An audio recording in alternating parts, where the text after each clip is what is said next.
أعوذ بالله من الشيطان الرجيم بسم الله الرحمن الرحيم السلام عليكم ورحمة الله تعالى وبركاته بسم الله الرحمن الرحيم الحمد لله رب العالمين وبه نستعين ولا عدوان على الظالمين والصلاة والسلام على أشرف الأنبياء والمرسلين وعلى آله وصحبه ومن تبعهم بإحسان إلى يوم الدين اللهم صل على سيدنا محمد عبدك ونبيك ورسولك النبي الأمي وعلى آله وصحبه وبارك وسلم تسليما اللهم صل على نور الأنوار وسر أسرار رياق الأخيار ومفتاح باب اليسار سيدنا ومولانا محمد المختار وآل الأطهار وأصحاب الأخيار عدد نعم الله وأفضاله لا إله إلا الله محمد رسول الله في كل لمحة ونفس عدد ما وسعه عنه الله سبحانك لا علم لنا إلا ما علمتنا إنك أنت العليم الحكيم Rabbi shrah li sadri wa yassir li amri wa hlul 'uqdatam min lisani yafqahu qawli. Allahumma iftah lana qulubana fi talabil ilmi warzuqna al-ikhlasa fihi wal 'amala bihi wan nasra bihi hatta ya'tina al-yaqin. Allahumma faqihna fid din wa 'allimna ta'wil. Allahumma harimna lazata ma'asatik warzuqna lazata ta'atik. Allahumma amin summa amin walhamdulillahi rabbil alamin.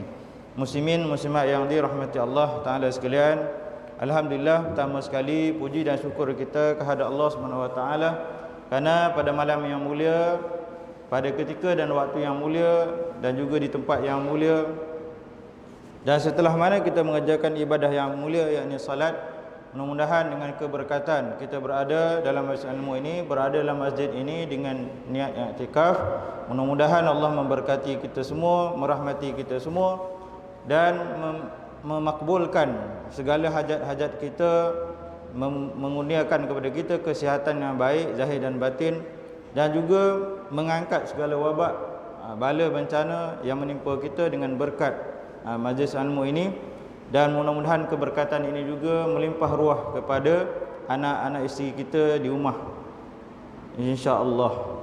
Muslimin dan muslimat yang dirahmati Allah Taala sekalian, jadi alhamdulillah pada malam ini kita sambung pengajian kita daripada kitab Bidayatul Hidayah yang dikarang oleh Hujjatul Islam Imam Abu Hamid Al-Ghazali rahimallahu taala wa nafa'ana bi ulumi fid darain amin.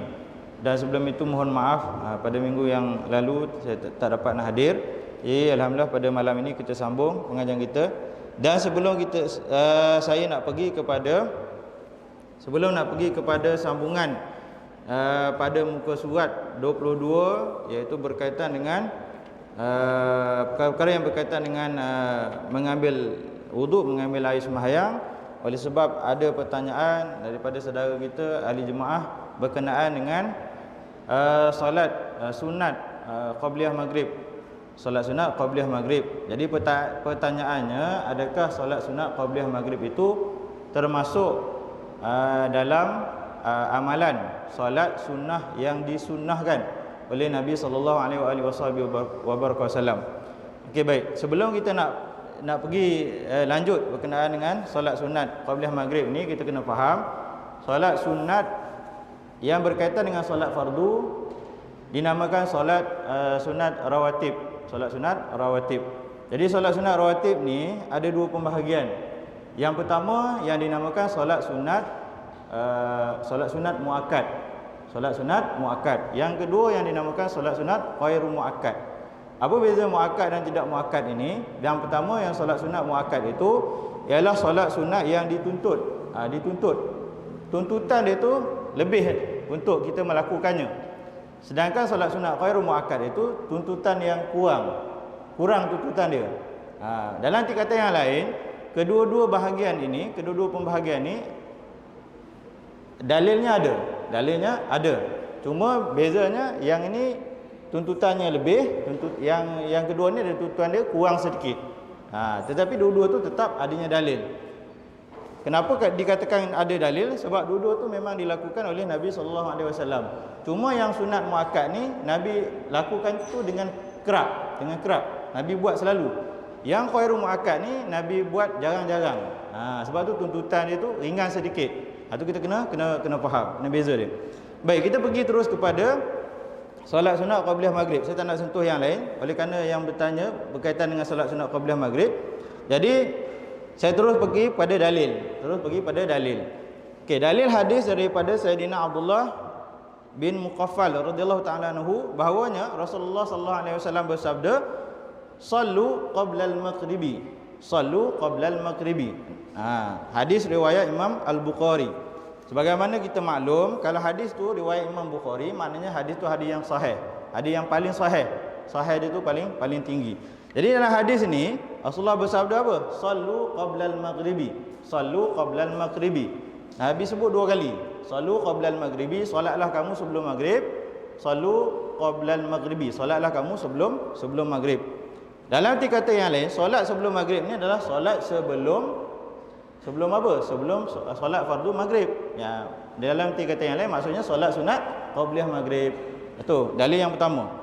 Okey, dalil yang kedua, dalam hadis yang lain Nabi SAW bersabda, disebutkan dalam hadis anna Rasulullah sallallahu alaihi wasallam shalla qabla al-maghribi rak'ataini. Shalla qabla al-maghribi rak'atain. Okey, yang ni lebih jelas lagi. Yang tadi Nabi kata sallu qabla al-maghribi saja, solatlah sebelum maghrib. Yang ni disebutkan bahawa Rasulullah SAW shalla qabla al-maghribi rak'ataini. Nabi solat sebelum maghrib 2 rakaat. Maknanya Nabi solat sebelum solat fardu maghrib 2 rakaat. Maknanya solat sunat qabla maghrib lah. Yang dimasukkan di situ. Okey, yang ketiga, hadis yang ketiga, ambil yang ketiga, lepas tu kita berhentilah. Baina kulli azanaini salatun, baina kulli azanaini salatun. Summa qala fi salisati liman syaa. Nabi mengatakan di antara dua azan. Apa maksud dua azan? Di antara azan dengan iqamat. Di antara azan dan iqamat tu kata Nabi, kullu azanaini salatun. Maknanya tiap-tiap daripada dua azan tu ada solat. Ada solat. Maknanya solat sebelum solat fardu. Summa qala fi salisah, kemudian Nabi mengatakan pada kali yang ketiga, liman syaa. Maknanya siapa yang nak solat. Siapa yang tak nak solat, terpulang. Itu je. Maksudnya tadi solat sunat qabliyah maghrib ni termasuk dalam solat sunat yang ghairu muakkad, yang tidak sangat dituntut. Dalam arti kata yang lain, dalilnya ada dalam hadis tadi. Maksudnya selepas daripada ini, kalau ada yang nak buat, kalau ada yang tak nak buat, maknanya tak buatlah. Kalau yang buat ini dapat pahala, yang tak buat tak dapat apa-apalah. Boleh faham? Okey. Dalam hadis yang lain juga disebut ketika mana salah satu jemaah dia datang ke masjid Masjid Nabawi pada ketika itu. Jemaah ni daripada luar kawasan, daripada Madinah. Kemudian bila sampai waktu maghrib, dia tengok para sahabat semua bangun. Dia ingatkan dah nak buat solat maghrib, solat fardu maghrib. Rupa-rupanya sahabat bangun itu menghadap ke arah tiang-tiang, ke arah dinding-dinding itu, untuk mengerjakan solat sunat qabliyah maghrib. Daripada situasi ini memberi gambaran kepada kita apa? Para sahabat berlumba-lumba mengerjakan solat sunat qabliyah maghrib. Jadi tiap-tiap daripada solat itu ada solat sunat qabliyah dan juga ada solat sunat ba'diyah. Kecuali selepas daripada fardu subuh tidak ada ba'diyah, tu jangan nak buat pula, ada bid'ah. Kan? Dan selepas daripada solat asar itu tak ada ba'diyah. Cumanya di sini misalnya kalau seseorang itu, misalnya kalau solat subuh, dia tak sempat nak solat sunat qabliyah subuh, dia lewat bangun, suntuk masa datang masjid, semua jemaah dah nak buat solat fardu subuh, lagipun subuh tu singkat masa dia, jadi dia tak sempat buat qabliyah subuh tadi. Baik, lepas daripada sembahyang fardu subuh, lepas daripada wirid, lepas daripada berdoa, waktu subuh masih ada lagi, belum syuruk lagi kan, dia nak buat solat sunat qabliyah subuh tadi, boleh tak? Boleh selagi mana adanya waktu subuh, walaupun dia buat selepas, tapi niatnya apa? Niat sebelum. Buat selepas tapi niat sebelum, boleh dibuat, tak ada masalah. Jadi kalau ada orang tengok, kenapa kau sembahyang lepas daripada fardu subuh? Jadi kita kata yang aku sembahyang ni adalah sembahyang qabliyah subuh, sebab tadi tak sempat nak buat. Jadi selama mana waktu subuh tu masih ada, niatnya adalah adaan, niatnya tu tunai. Boleh faham? Okey. Kalau kata waktu subuh dah terlepas, dah syuruk dan sebagainya, baik, tadi kita tak sempat nak buat solat sunat qabliyah subuh, nanti pada waktu isyraq, waktu kita nak buat solat sunat duha, kita boleh qada tadi, boleh qada qabliyah subuh yang kita tak sempat nak buat tu, boleh qada. Begitu juga dengan solat asar. Qabliyah asar kita tak sempat nak buat, kan? Kita tangguh buat lepas daripada fardu asar. Dibolehkan, dibolehkan. Selama mana waktu asar tu masih ada, niatnya adalah adaan. Bila terkeluar pada waktu asar, niatnya adalah qadaan, iaitu ganti. Boleh faham kan? Okey. Kemudian nanti masa yang lain saya akan cerita, kita boleh gabungkan antara qabliyah solat fardu dengan ba'diyah solat fardu dengan satu niat. Maksudnya contohnya asar, sebelum asar 2 rakaat katakan.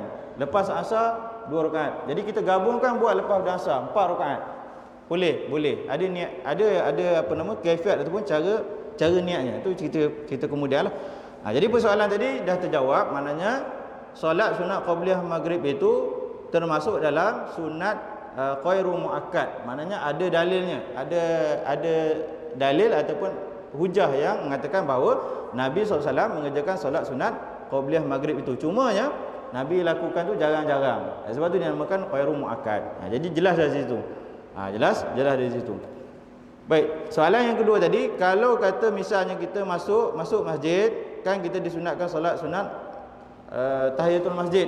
Bila masuk masjid tak sempat nak buat solat sunat tahiyatul masjid oleh kerana dah nak dikerjakan solat fardu dan sebagainya. Jadi boleh digantikan dengan bacaan subhanallah walhamdulillah wala ilaha illallah wallahu akbar wala haula wala quwwata illa billahil aliyyil azim sebanyak 4 kali. Gantinya dengan sebanyak 4 kali bacaan tersebut. Ganti kepada tahiyatul masjid yang tak sempat kita buat. Sebab tahiyatul masjid tu bila kita dah masuk ke masjid, kita duduk ataupun kita buat sesuatu yang lain, kita tak sempat nak mengerjakan solat sunat tahiyatul masjid, maka solat sunat tahiyatul masjid tu luput. Dah tak boleh buat. Dah tak boleh buat dah. Dan tak boleh kena qada dah. Kalau nak buat juga kena keluar pada masjid. Keluar pada masjid masuk balik. Bolehlah buat semula. Kan? Sebab solat sunat tahiyatul masjid tu buat setiap kali kita masuk masjid. Okay? Boleh faham itu tentang dua pertanyaan tu. Nak detail lagi nanti cerita kemudian lah, kan? Baik, kita sambung kepada perkara yang berkaitan dengan apa nama ni, dengan mengambil wuduk. Iaitu pada muka surat 23 itu, bukan muka surat 22 dah 26 ke? Oi, laju 26. Okey, 26. Saya yang salah tanda 26. Betul lah 26. Basuh muka kan? Bukan, belum begini, basuh muka. Lepas basuh muka. Muka kan? Okey. Okey, basuh muka. Okey, baik. Berkenaan dengan air wuduk ni, sebagaimana yang saya sebutkan minggu yang lepas, air wuduk Nabi SAW tu hanya satu cupak saja. Disebutkan dalam hadis kerana Nabi SAW yatawaddau bil muddi. Nabi SAW berwuduk tu dengan satu mud. Satu mud tu maknanya satu cupak air. Satu cupak air tu kata ulama, sebanyak mana air ada dalam dua-dua telapak tangan kita itu, sebanyak itulah. Ikut ukuran telapak masing-masing lah, telapak tangan masing-masing. Wa yaghtasilu bisa'i ila qamsati amdadin. Dan kemudian Nabi mandi tak kisahlah Nabi mandi sunat ke mandi wajib ke, wa yaghtasilu bisa'i dengan jumlah air segantang. Tahu segantang? Pernah tengok segantang tu kalau ukuran liter berapa? Kalau kita timbang beras, segantang beras tu 3 kilo lebih kan. Maknanya sukatan air dia liter berapa, satu gantang tu berapa liter. Maknanya Nabi mandi itu dengan segantang air ila qamsati amdadin, ataupun segantang satu cupak. Kadang-kadang Nabi mandi dengan jumlah air segantang, kadang-kadang Nabi mandi dengan jumlah air segantang secupak. Tapi kalau ambil wuduk dengan secupak saja, secupak air saja Nabi mengambil wuduk. Maknanya kalau secupak air itu sikitlah jumlah air yang digunakan oleh Nabi SAW untuk mengambil wuduk. Maknanya Nabi jimatlah penggunaan airnya. Kalau tidak silap, secupak air itu 0.688 liter. 0.688 liter. Kalau ini airnya berapa? Berapa? 500 ml. 500 ml. 0.688 ini 500. Maknanya lebih sikit kan? Kurang ke lebih? Kurang. Lebih sikit. Lebih sikit pada ni.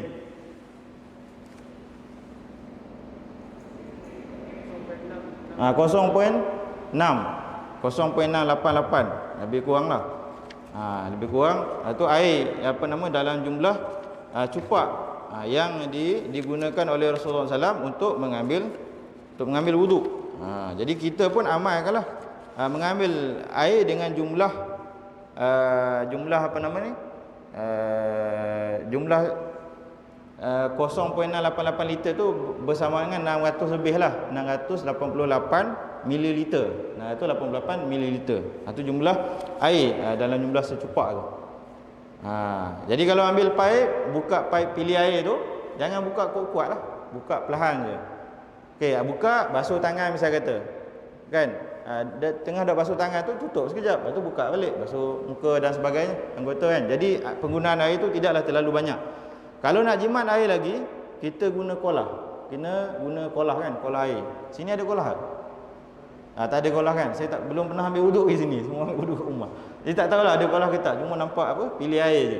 Jadi kalau ada kolah air tu, lagi jimat. Lagi jimat sebab kita ambil kita rolling air dalam tu je. Kan? Rolling air dalam tu je.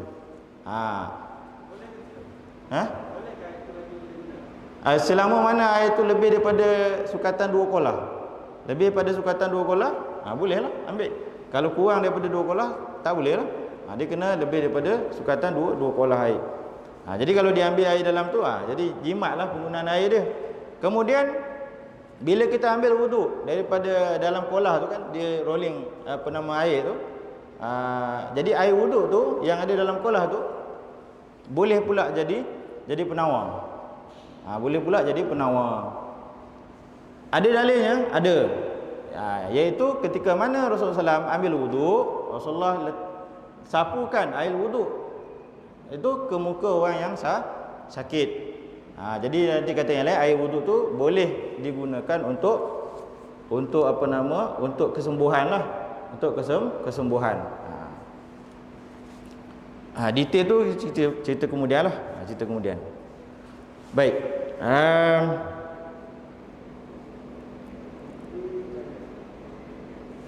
Okay. Muka kita dah tahu lah, bahagian muka itu daripada hujung rambut yang bahagian atas ni, kepala sampai pada bawah dagu. Daripada anak telinga kanan sampai kepada anak telinga yang sebelah kiri. Kemudian bahagian yang berlipat-lipat ni, celah-celah mata bulu ni digosok supaya air sampai ke situ. Kemudian bagi orang perempuan, dia kalau ada dipanggil apa ni? Rambut yang panjang tu di tepi tu, dia jangan tolak ke belakang. Dia tarik ke depan, itu kena basuh. Wajib basuh, wajib kena air. Biasa kadang orang perempuan dia tarik ke belakang. Bila tak kena air, maknanya tak sah wuduk dia. Bagi orang yang ada janggut, dia kena selat-selatkan lah, jari jemari dia di janggut dia supaya kena air. Terutamanya bagi janggut yang tidak terlalu tebal. Bagi janggut yang terlalu tebal, dia sekadar bahagian atas saja. Sekadar bahagian atas saja. Dan baca olehmu ketika mana membasuh muka itu doa. Jadi doa ni sebagaimana yang saya telah jelaskan sebelum ini, doa-doa yang ada dalam kitab Al-Ghazali ni, doa-doa ni bukan datangnya daripada Nabi.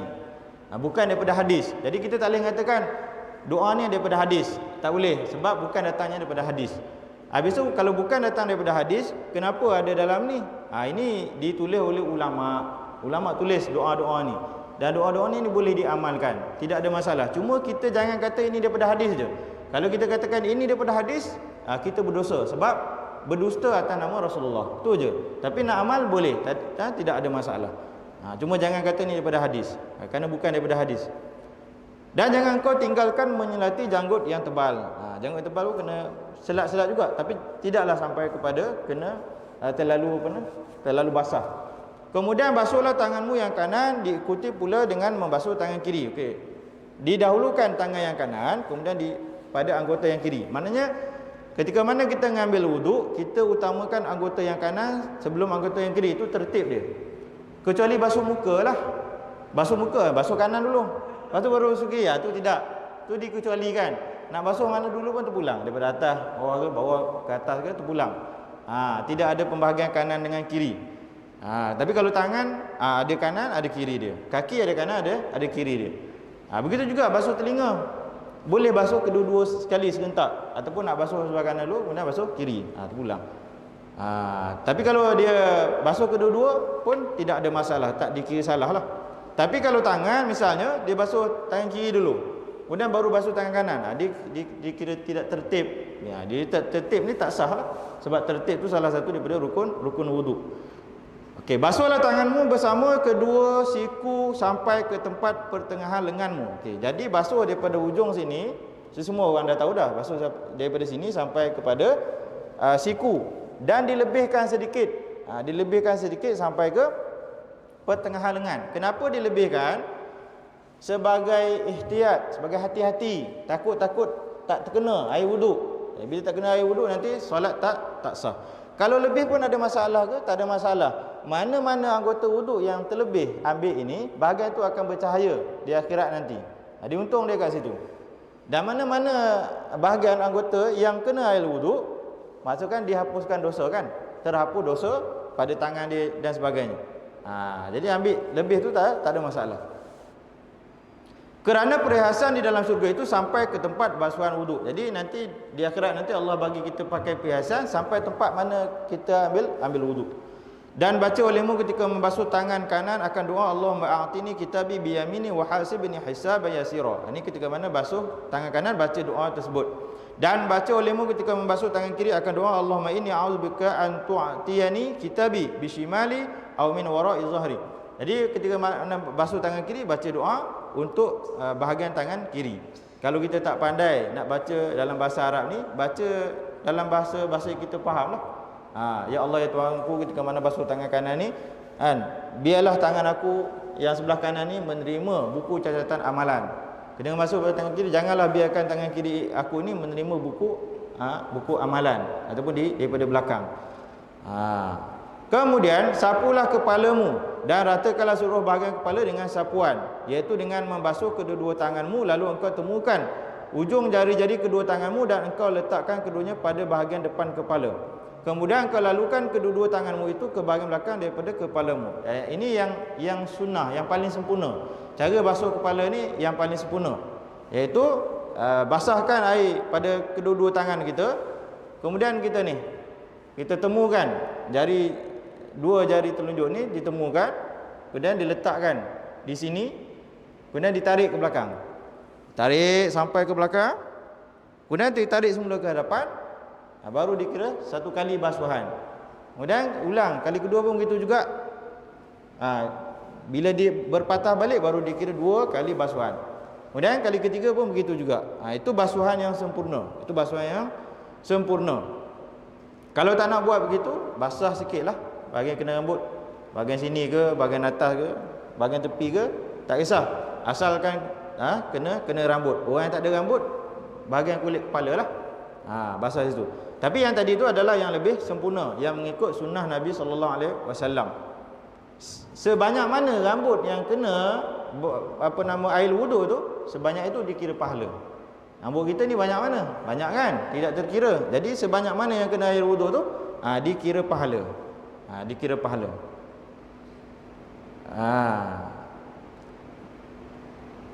Setelah itu engkau kembalikan semula kedua-dua tanganmu ke hadapannya. Bila dah ke belakang, berpatah balik ke hadapan. Ini baru dihitung satu kali. Maknanya daripada hadapan ke belakang, belakang ke hadapan tu dikira sekali. Lepas tu buatlah sampailah 3 kali. Maka engkau buat seperti ini 3 kali. 3 kali. Maknanya 3 kali basuhan. Tidak boleh kurang daripada 3 kali ataupun lebih daripada 3 kali. Kalau kurang ataupun lebih, hukumnya makruh. Kena buat dengan jumlah 3 kali. Dan baca olehmu ketika menyapu kepala itu, Allahumma qashini birahmatika wa anzil alayya min barakatik wa azillani tahta zilli arsyika yawma la zilla illa zilluk. Allahumma harrim sya'ri wa bashari 'alan nar. Jadi ketika mana kita basuh kepala ini, minta doa supaya Allah jauhkan, haramkan rambut kita, kulit kita ini daripada api neraka, daripada sentuhan api neraka. Kemudian engkau sapu kedua-dua telingamu luar dan dalam dengan air yang baru. Maknanya kemudian ambil air yang baru, maksudnya bukan air yang tersisa di tangan selepas menyapu kepala, bukan air yang kita basuh kepala tadi, ambil air baru untuk basuh bahagian telinga, iaitu bahagian dalam telinga dan juga bahagian luar telinga ni. Dan masukkanlah kedua-dua telunjukmu ke dalam dua lubang telingamu. Maksudnya dua telunjuk kita ni, lepas dah ambil air baru, masukkan dua telunjuk jari kita ni ke dua-dua telinga kita, kanan dengan kiri. Maka engkau sapukan bahagian luar dengan ibu jari. Maksudnya gini, kan telinga kita, masukkan jari telunjuk ke dalam telinga. Ibu jari ni bahagian belakang, nak gosok bahagian belakang telinga. Maka engkau sapukan bahagian luar dengan ibu jari. Jadi maksudnya gini lah, ambil air, letak ke dekat sini. Okey, daripada belakang ni sapu ke depan. Sekali. Okay, ambil air lagi. Dua kali. Ambil lagi, 3 kali. Yang dalam bahagian dalam telinga ni, gosok-gosokkan biar kena air. Biar kena air. Sama ada nak buat sebelah kanan dulu ke, lepas tu baru tangan sebelah kiri terpulang, ataupun nak buat kedua-dua sekali serentak, pun tak ada masalah. Dan ketika itu bacalah doa. Apa? Allahumma ja'alni minal ladzina yastami'una al-qawla fayattabi'una ahsanah. Allahumma asmi'ni munadiyal jannati ma'al abrar. Jadi ketika mana kita basuh telinga tu, kan? Basuh telinga tu maksudnya telinga kanan dengan kiri ni ada satu doa saja. Kalau kita basuh tu ada satu doa saja, sebab dia dibasuh serentak. Kalau nak basuh lain-lain pun tak ada masalah, tapi dia tidak ada pembahagian kanan dan kiri. Untuk telinga, basuh serentak. Jauhkan telinga aku tu, pendengaran aku tu, supaya dapat dengar panggilan syurga, di dalam syurga dan bersama dengan orang-orang yang ma'al abrar, orang yang baik.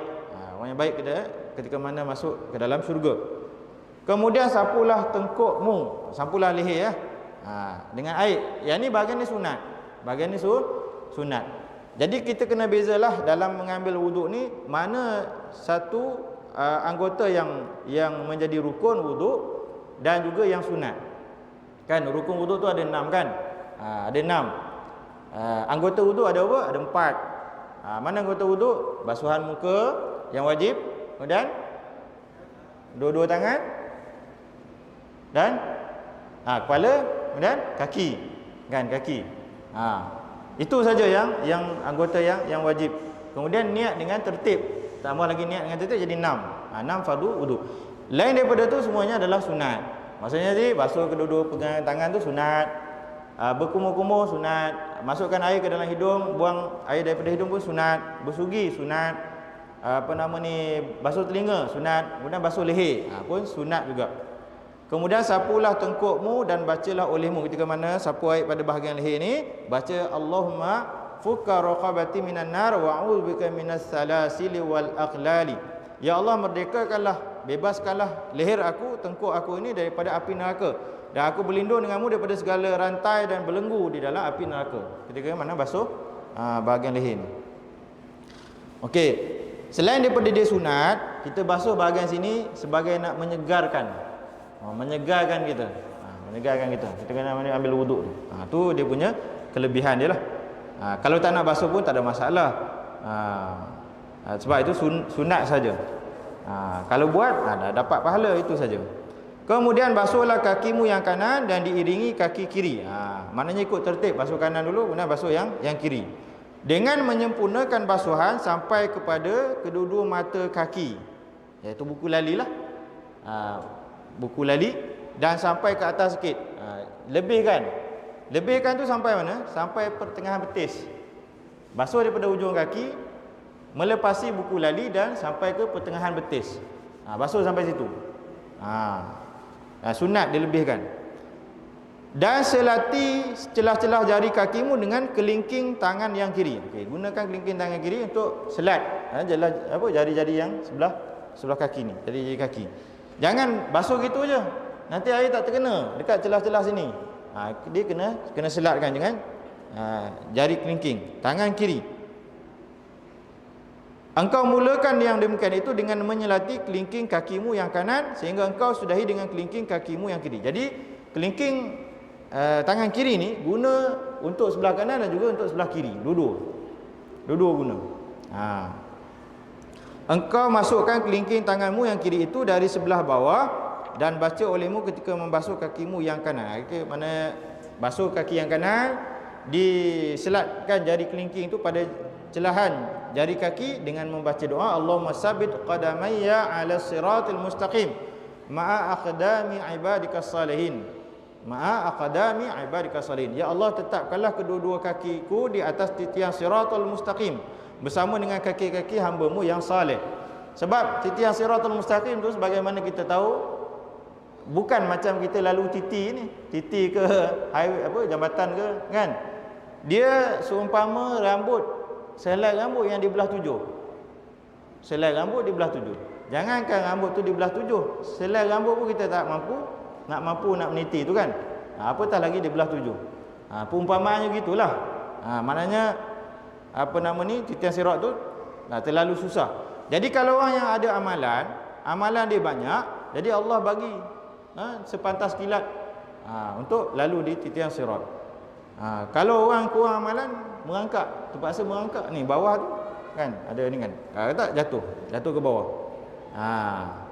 Dan baca olehmu ketika membasuh kakimu yang kiri, Allahumma inni a'udzubika min an tazilla qadamayya 'ala sirati fin nar yauma tazillu aqdamul munafiqina wal musyrikin.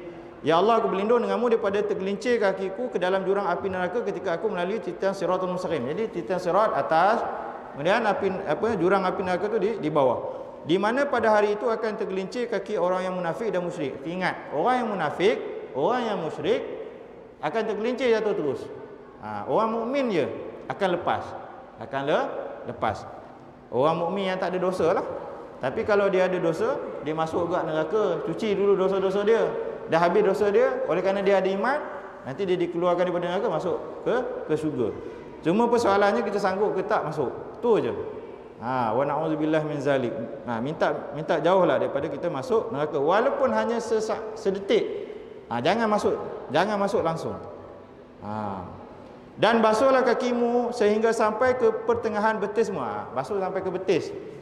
Itu sunat. Dan hendaklah engkau memastikan bahawa semua anggota wudukmu itu engkau basuh atau engkau sapu 3 kali. Kena pastikan semua anggota wuduk itu dibasuh dan disapu sebanyak 3 kali.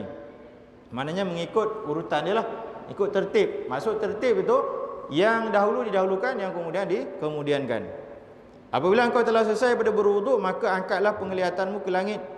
Selesai pada wuduk, menghadap ke arah kiblat. Memang ambil wuduk tadi pun dah menghadap ke arah kiblat. Jadi bila selesai berwuduk, angkat tangan, pandang ke langit, baca doa lepas pada wuduk, iaitu asyhadu an la ilaha illallah wahdahu la syarikalah wa asyhadu anna muhammadan abduhu wa rasuluh. Subhanakallahumma wa bihamdika asyhadu an la ilaha illa anta amiltu su'an wa zalamtu nafsi astaghfiruka wa atubu ilaik. Yang ni panjang. Imam Ghazali masukkan doa ni yang panjang. Yang kita selalu baca tu yang pendek kan. Faghfirli wa tub alaihi innaka antat tawwabur rahim. Allahumma ja'alni minat tawwabin. Itu yang selalu kita baca.